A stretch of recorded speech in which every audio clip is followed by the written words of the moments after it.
دوسری ذات جو شبیہ پیغمبر تھی وہ حسین کا علی اکبر ہے.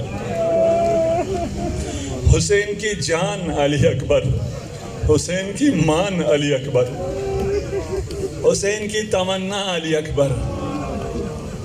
ایک نصرانی نے خواب میں دیکھا، حضرت عیسیٰ کو دیکھا، کہا میں ایمان لانا چاہتا ہوں. کہا اب اگر ایمان لانا ہے تو اشارہ کیا ان کے ساتھ، حضرت عیسیٰ کے ساتھ خواب میں رسول خدا تشریف فرما تھے.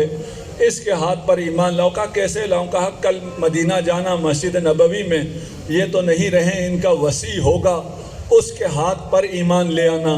وہ شخص مسجد نبوی آتا ہے، اپنا خواب بیان کیا. امام حسین تشریف فرما تھے. فرمایا خواب میں رسول خدا کو دیکھا ہے؟ ہاں جی میں نے دیکھا ہے.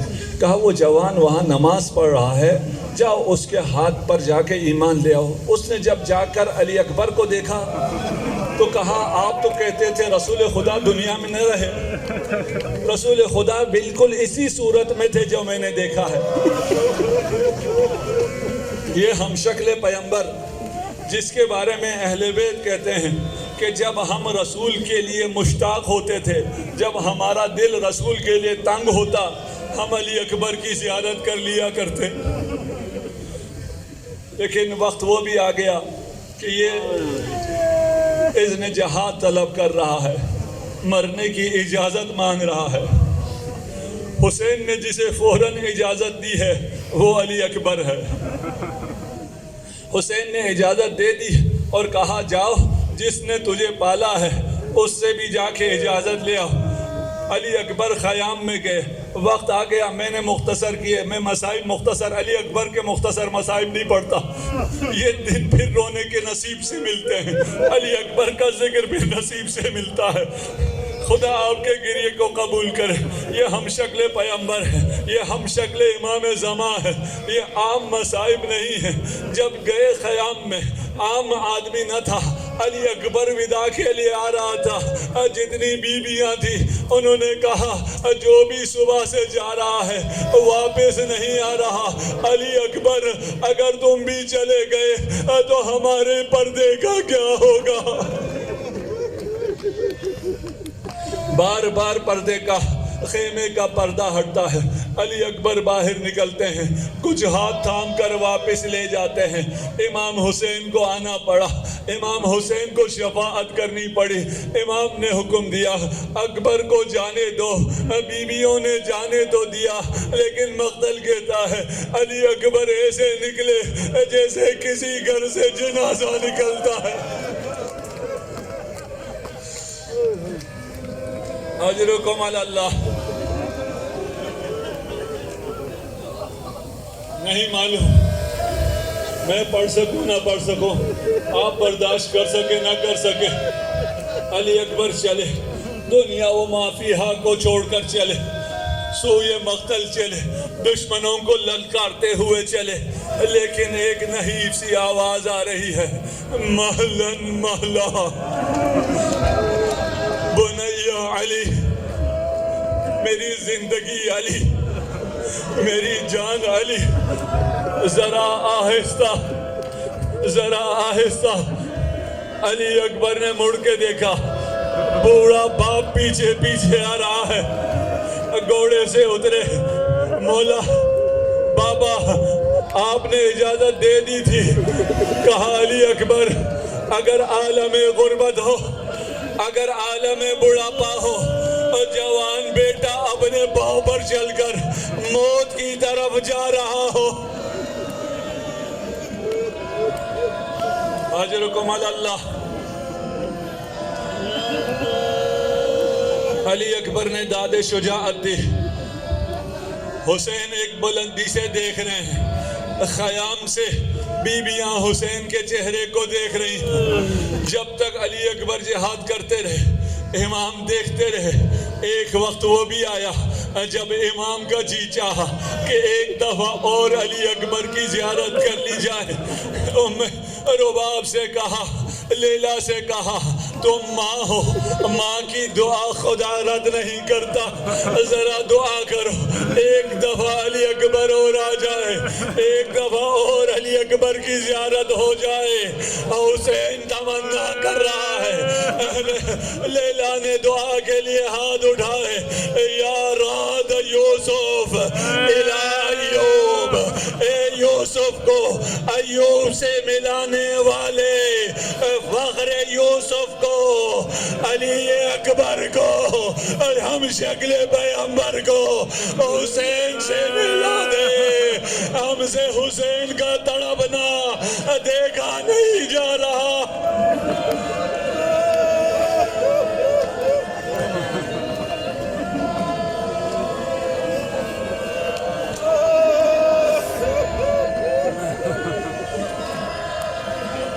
حسین خوش نصیب ہیں، دعا قبول ہوئی، اکبر واپس آئے۔ حسین جیسے باپ کے لیے ایک نوجوان جو جنگ کر کے آ رہا ہے، مقتل نے نہیں لکھا لیکن میرا دل کہتا ہے نہ جانے کہاں کہاں زخم آئے ہوں گے، نہ جانے کہاں سے خون بہہ رہا ہوگا۔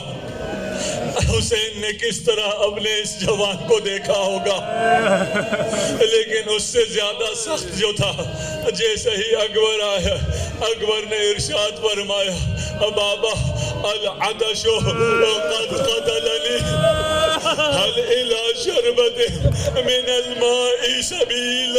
علی اکبر ساری سبیلیں تجھ پہ قربان، بے موسم پھل مانگنے پر انگور عطا کرنے والا باپ اب مشیت خداوندی سے مجبور ہے، جوان بیٹا پانی مانگ رہا ہے، حسین پانی نہیں دے سکتے۔ حسین نے ارشاد فرمایا بے بنیا اکبر ہاتھ لسانک، یہاں تک حسین کا دل جلا تھا، لیکن اس جملے نے اکبر کا دل جلا دیا۔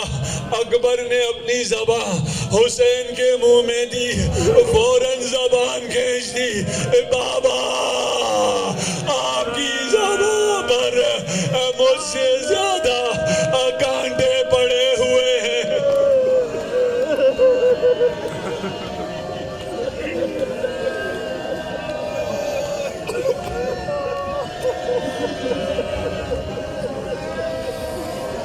اجرکم علی اللہ۔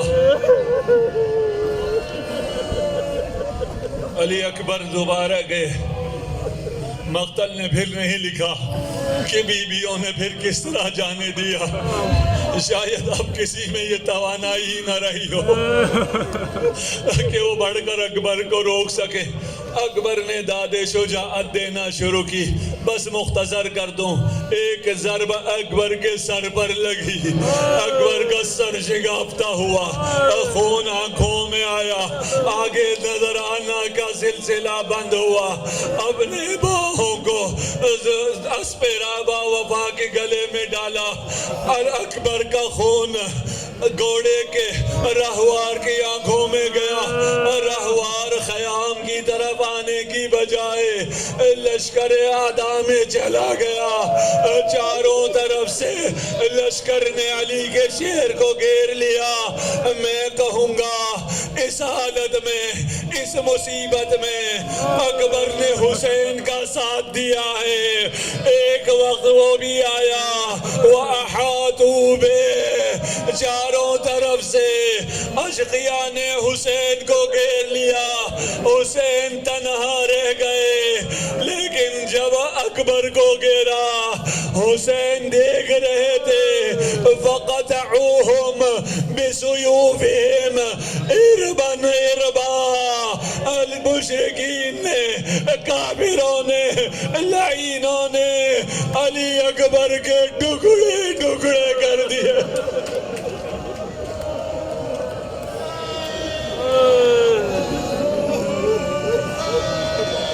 خدا آپ سب کو، آپ بھی سانس لے لیں، میرے بھی دم سینے میں دم نہیں رہا۔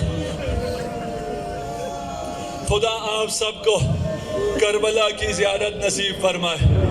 خیام آپ نے دیکھ رکھا ہوگا، خیام کہاں ہے؟ گودال قتل گاہ بھی آپ نے دیکھ رکھی ہے، مقام علی اکبر بھی آپ نے دیکھ رکھا ہوگا۔ کہاں مقام علی اکبر ہے، کہاں خیام ہے؟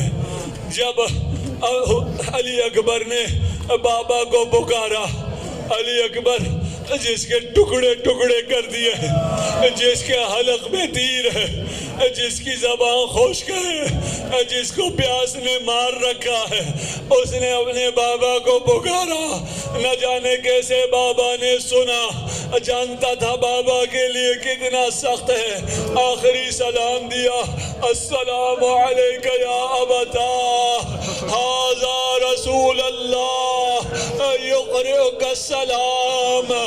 بابا فکر نہ کیجئے، نانا رسول خدا تشریف لائے۔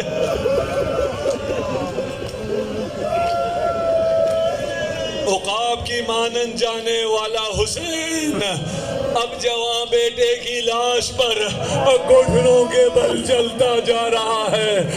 قرۃ عینی یا علی، ثمرۃ فؤادی یا علی، میری جان، میرے علی اکبر، میری آنکھوں کی روشنی، میرے علی اکبر۔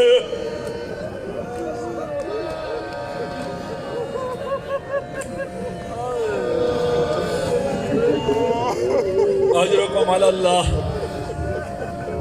انتہائی سخت روایت ہے، اگر میرے سینے نے ساتھ دیا تو پیش کروں گا۔ راوی سکینہ ہے، نہ جانے سکینہ نے اس منظر کو کیسے برداشت کیا، نہ جانے سکینہ کے دل میں اتنی طاقت کہاں سے آئی۔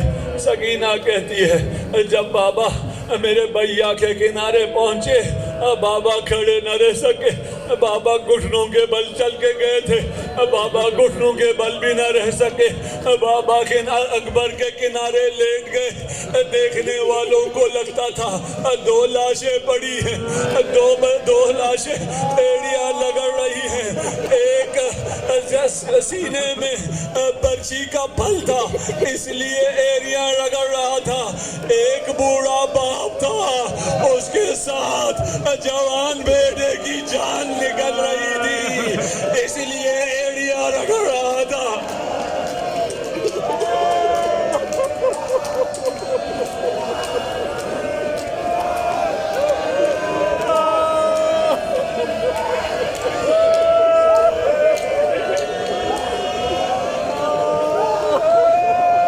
اجرکم علی اللہ۔ بے خدا اتنے مصائب سخت ہیں، میں سوچ رہا ہوں کیسے بیان کروں، کیسے اسے آسان کروں۔ سکینہ فرماتی ہیں ابھی یختنع ویشحق۔ ترجمہ کیا کروں؟ سکینہ کہتی ہے کہ میرے بابا کی حالت یہ تھی کہ باپ کی سانسیں اکھڑنا شروع ہو گئی، بابا کی آواز سینے میں گھٹ گھٹ کر مرنا شروع ہو گئی۔ بابا بولنا چاہ رہے ہیں، بول نہیں پا رہے، بڑی مشکل سے جو آواز نکلی، فرمایا بنی علی علی الدنیا بعدک العفا، بیٹا علی تیرے بعد یہ دنیا مجھ پر تاریک ہو گئی۔ وہ امام جس سے اس کائنات کی زندگی ہے، وہ امام جس سے اس دنیا میں روشنی ہے، وہ کہہ رہا ہے بیٹا علی تیری موت سے پہلے کاش مجھے موت آ جاتی۔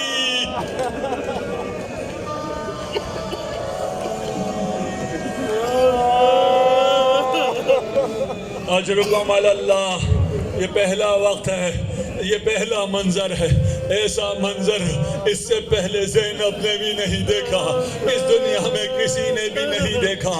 وہاں عرش خدا لرز جاتا ہے، یہاں زینب نے خیمہ گاہ کو چھوڑا۔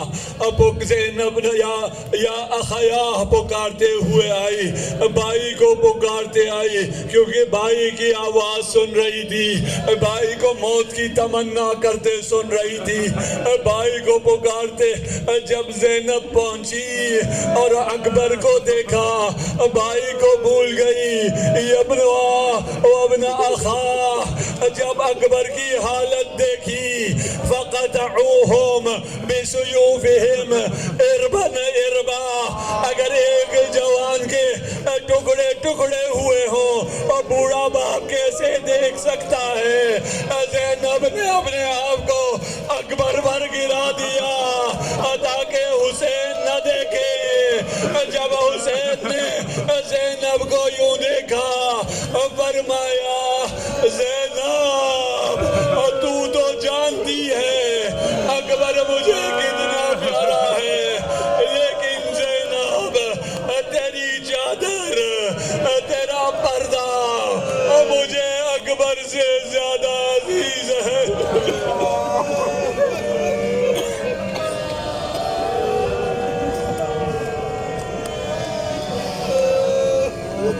میں نے مختصر کیا، مسائل بہت زیادہ ہیں۔